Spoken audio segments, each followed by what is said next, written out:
વડોદરાની વાત, જ્યાં જિલ્લાના ડેસરના સોનાના વેપારી દ્વારા ગ્રાહકો સાથે છેતરપિંડીની ઘટના સામે આવી। ડેસરના સોની વેપારીએ ગ્રાહકોના લાખો રૂપિયાના ઘરેણા પચાવી પાડી છેતરપિંડી આચરી। સોનાના વેપારી સંજય ચંપકલાલ સોનીને ગ્રાહકોએ ઘરેણા બનાવવા માટે પોતાનું સોનું આપ્યું હતું। સંજય ચંપકલાલ સોનીએ ગ્રાહકો દ્વારા આપવામાં આવેલું 13 લાખ રૂપિયાથી વધુનું સોનું પચાવી પાડી વેચી નાખ્યું। આ વાતની જાણ થતાં જ ગ્રાહકે ડેસર પોલીસ મથકે સોની સામે છેતરપિંડીની ફરિયાદ નોંધાવી। ઘટનાની જાણ થતાં વધુ 10 જેટલા ગ્રાહકોની પણ ફરિયાદો સામે આવી।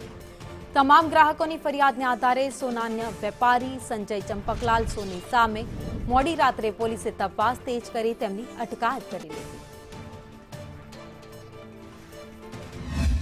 મારું સોનું સંજયભાઈ ચંપકલાલ સોની ડેસર, જેમને મેં નવી રકમો બનાવવા માટે આપ્યું હતું, જે આજ દિન સુધી મને પરત આપી નથી।